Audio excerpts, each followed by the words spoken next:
Okay, that was silly, but that's actual footage of me in my 20s chasing everything down, running, chasing, performing, pretending, proving.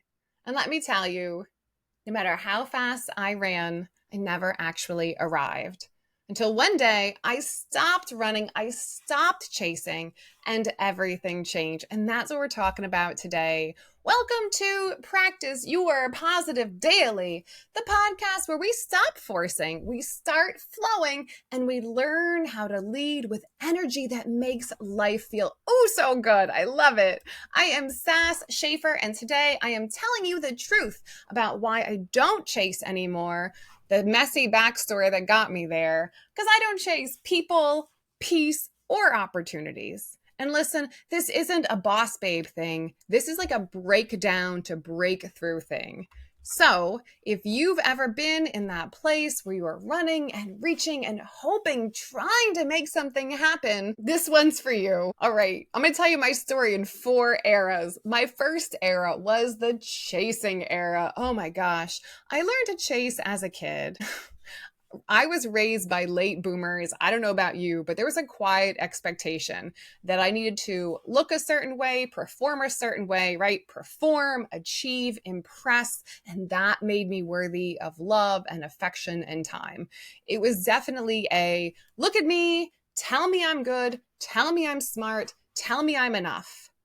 And in some ways, it worked. It got me through grad school, it got me promotions, and I was praised for being ambitious. But the real cost came later. Relationships I overgave. Moments where I abandoned myself and my desires for someone else's approval. Whether it was friendships or relationship dynamics, I was always trying to earn love, earn safety, get that softness that I craved.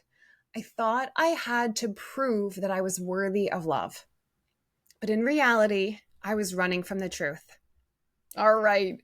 My second era was the emotional rock bottom era. Have you had one of these? This is where my shift didn't come from a book or a journal prompt or an aha moment with a mentor. It came from rock bottom. For me, it was a divorce. I was in a relationship with a drinker, and that cracked me wide open to every part of my life, my heart, my mind that I didn't want to face. And when that relationship ended, I was forced to sit with the most devastating and life-changing truth. It wasn't just them. It was me. I was the one repeating the cycle.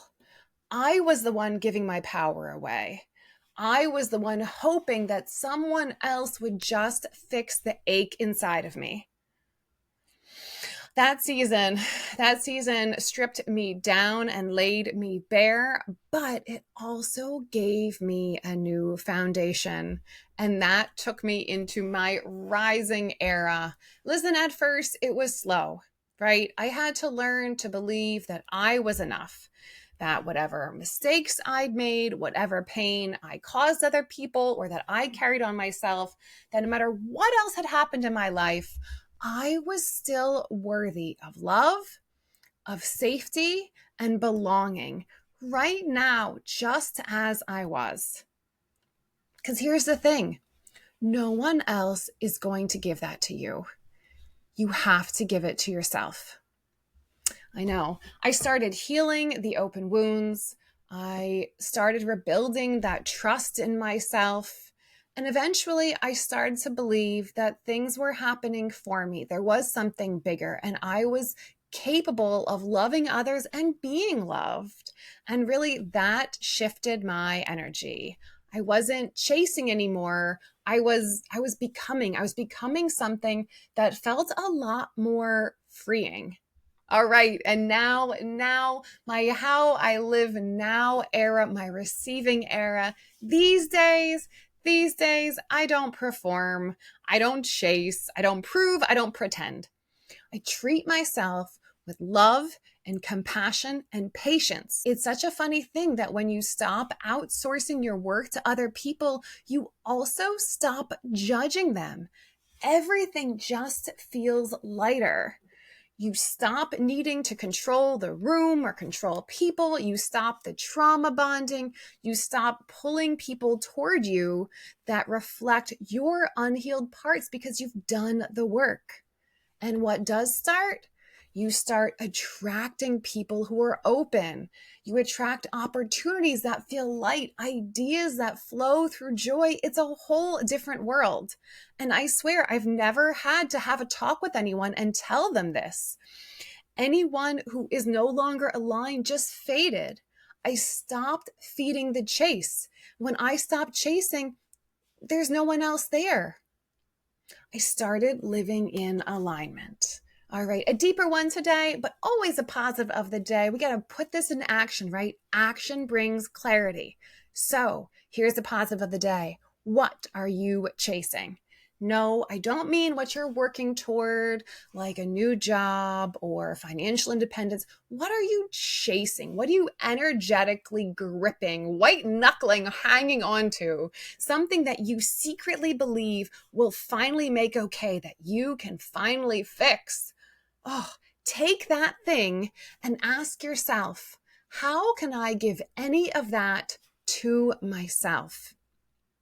Try this, right? Here's a mantra. I receive because I remember who I am.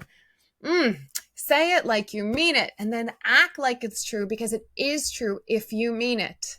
All right. You don't need to chase. You don't need to hustle your way into being worthy. You already are. When you finally see that, you'll attract people who see it too.